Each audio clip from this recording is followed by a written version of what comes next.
Después de buscar el verbo y de separar el sujeto del predicado, debemos clasificar el predicado, distinguiendo entre predicado verbal y predicado nominal. Este es el tercer paso en el análisis sintáctico: distinguir entre predicado nominal y predicado verbal. Lo distinguimos principalmente por el verbo. El verbo del predicado nominal es un verbo copulativo, o sea, ser, estar o parecer, mientras que el verbo del predicado verbal es un verbo predicativo. Todos los demás que no sean ser, estar ni parecer.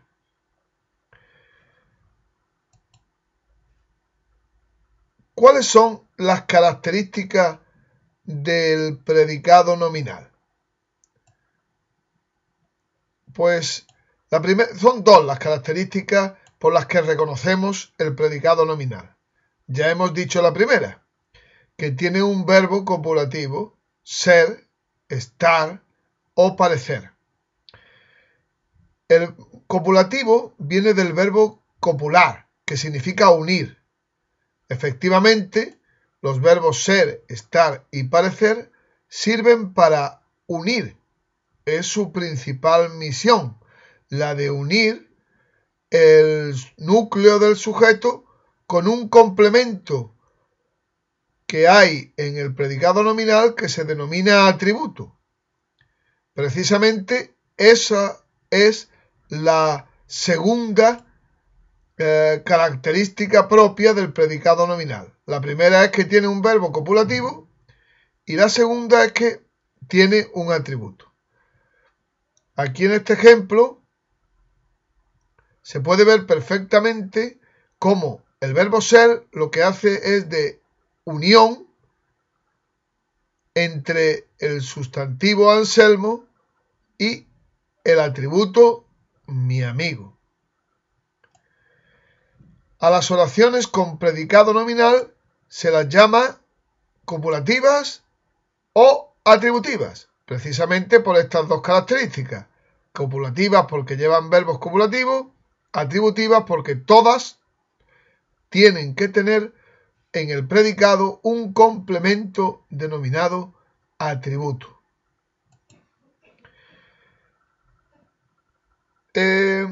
Vamos a analizar más detenidamente la función de atributo.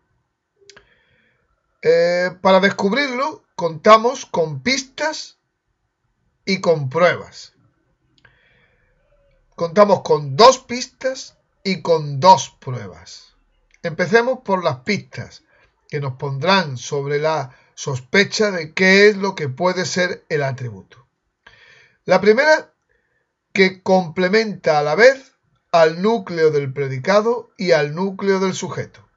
Digamos que el atributo es un complemento doble, puesto que al estar en el predicado, al estar dentro del predicado, es un complemento del núcleo del predicado, pero a la vez complementa, se refiere al núcleo del sujeto. Mi amigo es un complemento del verbo es y es un complemento de Anselmo. Esta es la primera pista.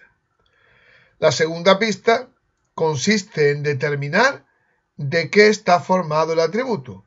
Un atributo puede estar formado por un sintagma nominal, un grupo de palabras cuyo núcleo es un nombre, como en el ejemplo que llevamos ya dicho varias veces. Anselmo es mi amigo es el atributo, un sintagma nominal, puesto que amigo es el núcleo de ese grupo de palabras. Un atributo también puede ser un sintagma adjetival. El mar Mediterráneo es muy tranquilo.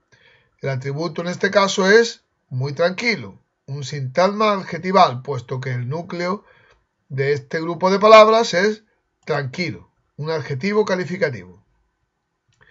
También el atributo puede ser un sintagma preposicional equivalente a un adjetivo, como el vino moscatel es de Málaga. equivale a malagueño, ¿verdad? Pues en este caso el atributo es un sintagma preposicional. Y por último, el atributo puede ser un sintagma adverbial, fundamentalmente de modo. El fútbol es así. Una frase que se escucha mucho. El fútbol es así. Así es un sintagma, es un atributo sintagma adverbial. Pasemos a las pruebas. No basta con las pistas. Necesitamos las pruebas para confirmar cuáles son los atributos. Contamos con dos pruebas. La primera prueba se basa en la concordancia que tiene el atributo con el núcleo del sujeto. Entre el atributo y el núcleo del sujeto hay una concordancia de género y de número. Si al cambiar el sujeto, Anselmo, por un que está en singular, por un plural, el atributo también debe convertirse en plural. Ellos son mis amigos. Eso es lo que ocurre, que se convierte en plural. Cumple la prueba de la concordancia. No obstante, esta prueba de la concordancia solo se da en los sintagmas nominales. Anselmo es mi amigo, ellos son mis amigos. En los sintagmas y en los sintagmas adjetivales. Pongamos el mar Mediterráneo en plural. Los mares son muy tranquilos. También concuerda. Sin embargo, el sintagma preposicional de Málaga y el sintagma adverbial así no concuerda porque no pueden concordar. Son invariables. Por lo tanto, ahí no se da, esa prueba no se cumple. Tenemos que recurrir a la segunda prueba y la definitiva, la que nos da la confirmación segura de que aquello que hemos pensado que es un atributo realmente lo es. Y es la sustitución por el pronombre lo. Anselmo es mi amigo, quitamos mi amigo y lo sustituimos por lo. Anselmo lo es. Ese lo se refiere efectivamente a mi amigo, por lo tanto cumple con la segunda prueba y principal. Veamos el caso especial que se produce en este paso de distinguir entre predicado nominal y predicado verbal. El caso especial es que los verbos ser y estar pueden ser predicativos, pueden no ser copulativos y ser por tanto predicativos.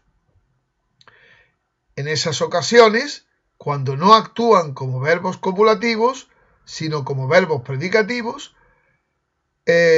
no hay predicado nominal, las oraciones no son copulativas ni atributivas y no hay atributo. No hay predicado nominal y no hay atributo, puesto que el verbo no es copulativo, sino predicativo. ¿Cuándo el verbo ser es predicativo? Cuando tiene el significado de producirse. Por ejemplo, la reunión será el jueves. Se producirá el jueves, tendrá lugar el jueves. O el accidente fue en la esquina. Ese fue tampoco es un verbo copulativo, sino predicativo. Se produjo en la esquina. Y el verbo estar no es copulativo, sino predicativo, cuando significa situarse, cuando significa localización. Anselmo está en su casa y el verbo estar no indica estado, sino localización. Entonces, no es un predicado nominal, no hay atributo.